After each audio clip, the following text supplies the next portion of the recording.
اسرار entertainment کے ساتھیوں السلام علیکم۔ امید کرتا ہوں کہ آپ سب خیر و عافیت سے ہوں گے۔ دوستو، سورج فضا میں ایک مقررہ راستے پر پچھلے 5 ارب سال سے 600 میل فی سیکنڈ کی رفتار سے مسلسل بھاگا جا رہا ہے۔ اس کے ساتھ ساتھ اس کا خاندان، 9 سیارے، 27 چاند اور لاکھوں میڈرائڈ کا قافلہ اسی رفتار سے جا رہا ہے۔ کبھی نہیں ہوا تھک کر کوئی چیز پیچھے رہ جائے یا غلطی سے کوئی ادھر ادھر ہو جائے۔ سب اپنی اپنی راہ پر اپنے اپنے پروگرام کے مطابق نہایت تابعداری سے چلے جا رہے ہیں۔ اب بھی اگر کوئی کہے کہ چلانے والا کوئی نہیں، ڈیزائن ہے لیکن ڈیزائنر نہیں، قانون ہے لیکن قانون کو نافذ کرنے والا نہیں، کنٹرول ہے لیکن کنٹرولر نہیں، بس یہ سب ایک حادثہ ہے، تو آپ اسے کیا کہیں گے؟ دوستو، چاند 3,70,000 میل دور زمین پر سمندروں کے اربوں خربوں ٹن پانیوں کو ہر روز 2 دفعہ مد و جزر سے ہلاتا رہتا ہے، تاکہ ان میں بسنے والی مخلوق کے لیے ہوا سے مناسب مقدار میں آکسیجن کا انتظام ہوتا رہے اور پانی صاف ہوتا رہے، اس میں تحفن پیدا نہ ہو، ساحلی علاقوں کی صفائی ہوتی رہے اور غلاظتیں بہہ کر گہرے پانیوں میں چلتی جائیں۔ صرف یہی نہیں بلکہ سمندروں کا پانی ایک خاص مقدار میں کھارا ہے، پچھلے 3 ارب سال سے نہ زیادہ نہ کم، نمکین بلکہ ایک توازن کے ساتھ برقرار ہے، تاکہ اس میں چھوٹے بڑے سب آبی جانور آسانی سے تیر سکیں اور مرنے کے بعد ان کی لاشوں سے بو نہ پھیلے۔ ان میں کھاری اور میٹھے پانی کی نہریں بھی بہتی ہیں۔ سطح زمین کے نیچے میٹھے پانی کے سمندر ہیں جو کھارے پانی کے کھلے سمندروں سے ملے ہوئے ہیں۔ سب کے درمیان ایک غیب پردہ ہے تاکہ میٹھا پانی میٹھا رہے اور کھارا پانی کھارا رہے۔ اس حیران کن نظام کے پیچھے کون سی عدل ہے؟ اس توازن کو کس نے برقرار رکھا ہوا ہے؟ کیا پانی کی اپنی سوچ تھی؟ یہ چاند کا اپنا فیصلہ تھا؟ 1450 سال پہلے جب جدید سائنس کا کوئی وجود نہیں تھا، عرب کے شہر زادہ ملک میں کوئی سکول اور کالج نہیں تھا، ایک آدمی اٹھ کے سورج اور چاند کے بارے میں کہتا ہے یہ سب ایک حساب کے پابند ہیں۔ سورۃ الرحمن 5 سمندر کی گہرائیوں کے متعلق بتاتا ہے کہ ان کے درمیان برزخ ہے جو ان کو قابو میں رکھے ہوئے ہیں۔ سورۃ الرحمن 20 جب ستاروں کو اپنی جگہ لٹکے ہوئے چراغ کہا جاتا ہے تو وہ کہتا ہے یہ سب کے سب اپنے مدار پر تیر رہے ہیں۔ سورۃ یاسین 40 جب سورج کو ساکم تصور کیا جاتا ہے تو وہ کہتا ہے سورج اپنے مقرر شدہ راستے پر کسی انجانی منزل کی طرف ہمیشہ سے چلا آ رہا ہے۔ سورۃ یاسین 38 جب کائنات کو ایک جامد آسمان کہا جاتا ہے تو وہ کہتا ہے یہ پھیل رہی ہے۔ سورۃ الذریات 47 وہ مواتات اور حیوانی زندگی کے بارے میں بتاتا ہے، ان سب کی بنیاد پانی ہے۔ البرٹ آئنسٹائن اپنی دریافت قوانین اور قدرت اٹل ہے، جدید سائنس کا بانی کہلاتا ہے۔ اس نے بہت پہلے بتا دیا تھا کہ تم رحمان کی تخلیق میں کسی جگہ فرق نہیں پاؤ گے۔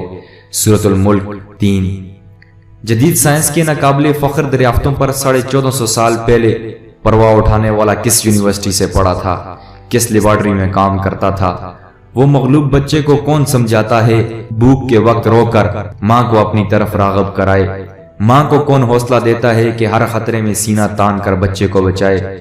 معمولی سی چڑیا شاہین سے مقابلے پر اتر آتی ہے، یہ حوصلہ اسے کس نے دیا؟ مرغی کے بچے انڈے سے نکلتے ہی چڑھنے لگتے ہیں، حیوانات کے بچے بغیر سکھائے ماؤں کی طرف دودھ کے لیے لپکتے ہیں۔ انہیں یہ سب کچھ کس نے سکھایا؟ جانوروں کے دلوں میں کون محبت ڈالتا ہے کہ وہ اپنی چونچوں میں خوراک لا کر اپنے بچوں کے منہ میں ڈالتے ہیں؟ یہ عواب زندگی انہوں نے کہاں سے سیکھی؟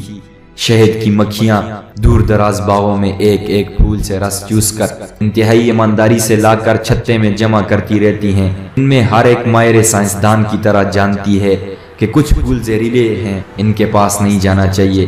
ایک قابل انجینئر کی طرح شہد اور موم کو علیحدہ علیحدہ کرنے کا فن بھی جانتی ہیں۔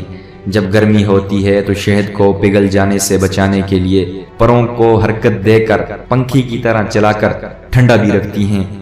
موم سے ایسا گھر بناتی ہیں جسے دیکھ کر بڑے بڑے آرکیٹیکٹ بھی حیرت زدہ ہیں۔ لاکھوں کی تعداد میں ایسے منظم طریقے سے کام کرتی ہیں کہ مثال نہیں، اور ان میں ایک ایسا ریڈار نظام نصب ہے کہ وہ دور دور نکل جاتی ہیں لیکن اپنے گھر کا راستہ نہیں بھولتی۔ انہیں زندگی کے یہ سب طریقے کس نے سکھائے؟ انہیں یہ عقل کس نے دی؟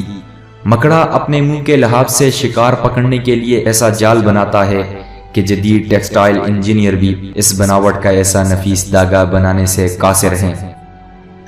گھریلو چیونٹیاں گرمیوں میں موسم سرما کے لیے خوراک جمع کرتی رہتی ہیں اور اپنے بچوں کے لیے گھر بناتی ہیں۔ ایک ایسی تنظیم سے رہتی ہیں جہاں مینجمنٹ کے تمام اصول حیران کن حد تک کار فرما ہیں۔ ٹھنڈے پانیوں میں رہنے والی مچھلیاں اپنے انڈے اپنے وطن سے ہزاروں میل دور گرم پانیوں میں دیتی ہیں، لیکن ان سے نکلنے والے بچے جوان ہو کر ماں کے وطن خود بخود پہنچ جاتے ہیں۔ نباتات کی زندگی کا سائیکل کم حیران کن نہیں۔ جراثیم اور بیکٹیریا کئی کروڑوں سالوں سے اپنی بقا کو قائم رکھے ہوئے ہیں۔ زندگی کے یہ گر انہیں کس نے سکھائے؟ سوشل مینجمنٹ کے یہ اصول کس نے سکھائے کہ زمین خود اس قدر عقل مند ہے کہ خود دلیل و نہار کا نظام قائم کیا، خود بخود اپنے محور پر ایک خاص ڈگری پر جھک گئی تاکہ سارا سال موسم بدلتا رہے، کبھی بہار، کبھی گرمی، کبھی سردی اور کبھی خزاں۔ اس پر بسنے والوں کی ہر طرح کی سبزیاں، پھل اور خوراک سارا سال ملتی رہیں۔ زمین نے اپنے اندر شمالاً جنوباً ایک طاقتور مقناطیسی نظام قائم بھی کیا خود کیا تاکہ اس کی اثر کی وجہ سے بادلوں میں بجلیاں کڑکیں جو ہوا کی نائٹروجن کو نائٹرس آکسائڈ میں بدل کر بارش کے ذریعے زمین پر پودوں کے لیے قدرتی کھاد مہیا کریں۔ سمندروں پر چلنے والے بحری جہاز، آبدوز، ہوا میں اڑنے والے جہاز اس مقناطیس کی مدد سے اپنا راستہ پائیں۔ آسمانوں سے آنے والی مہلک شعاعیں اس مقناطیسیت سے ٹکرا کر واپس مڑ جائیں تاکہ زمینی مخلوق ان کے مہلک اثر سے محفوظ رہے اور زندگی جاری رہے۔ زمین، سورج، ہواؤں، پہاڑوں اور میدانوں نے مل کر سمندر سے سمجھوتا کر رکھا ہے تاکہ سورج کی گرمی سے آبی بخارات اٹھیں۔ ہوائیں اربوں ٹن پانی کو اپنے بوجھ پر اٹھا کر پہاڑوں اور میدانوں تک لے جائیں۔ ستاروں سے آنے والی ریڈیائی ذرے بادلوں میں موجود پانی کو اکٹھا کر کے قطروں کی شکل دیں اور پھر یہ پانی میٹھا بن کر خشک میدانوں میں سیراب کرنے کے لیے برسے۔ جب سردیوں میں پانی کی کم ضرورت ہوتی ہے تو یہ پہاڑوں پر برف کے ذخیرے کی صورت میں جمع ہو جاتے ہیں۔ گرمیوں میں جب زیادہ پانی کی ضرورت ہوتی ہے تب یہ پگھل کر ندی، نالوں اور دریاؤں کی صورت میں میدانوں کو سیراب کرتے ہوئے واپس سمندر میں جا پہنچتے ہیں۔ ایک ایسا شاندار متوازن نظام جو سب کو سیراب کرتا ہے اور کچھ بھی ضائع نہیں ہوتا۔ دل ہر منٹ 70 سے 80 مرتبہ منظم طریقے سے خون کو پمپ کرتا رہتا ہے۔ ایک 75 سالہ زندگی میں بنا مرمت 3 ارب بار دھڑکتا ہے۔ ہمارے گردے صفائی کے بے مثل اور عجیب فیکٹری ہیں جو جانتے ہیں خون میں جسم کے لیے جو مفید ہے وہ رکھ لیتے ہیں، جو فضلات ہیں باہر پھینک دیتے ہیں۔ انسانی جسم میں انجینئرنگ کے یہ شاہکار اور سائنس کے یہ بے مثل نمونے، چھوٹے سے پیٹ میں یہ لاجواب فیکٹریاں، کیا یہ سب کچھ یوں ہی بن گئے تھے؟ ان کو کس نے بنایا؟ دماغ کو کس نے بنایا؟ مضبوط ہڈیوں میں بند پانی میں تیرتا ہوا عقل کا خزانہ، معلومات کا سٹور، احکامات کا سینٹر، انسان اور اس کے ماحول کے درمیان رابطے کا ذریعہ، ایک ایسا کمپیوٹر کہ انسان اس کی بناوٹ اور ڈیزائن کو ابھی تک سمجھ نہیں پایا۔ لاکھ کوششوں کے باوجود انسانی ہاتھ اور ذہن کا بنایا ہوا بڑے سے بڑا سپر کمپیوٹر بھی اس کے عشر و عشیر تک نہیں پہنچ پایا۔ خوردبین سے بھی وہ مشکل نظر آنے والے خلیوں سے ایک مضبوط توانا عقل و ہوش والا انسان بن جاتا ہے۔ یہ کس کی بناوٹ ہے؟ یہ کس کی پروگرامنگ ہے؟ یہ کس کی نقشہ بندی ہے؟ ہونٹ، زبان اور تمام اجزاء کو سینکڑوں انداز میں حرکت دینا کس نے سکھایا؟ ان حرکات سے طرح طرح کی عقل مند آوازیں کون پیدا کرتا ہے؟ ان آوازوں کو معنی کون دیتا ہے؟ لاکھوں الفاظ اور ہزاروں زبانوں کا خالق کون ہے؟ بے شک وہ اللہ کی ذات ہے جس نے ہمیں اور اس جہان کو تخلیق کیا اور اپنی رحمت ہمارے لیے تمام کر دی۔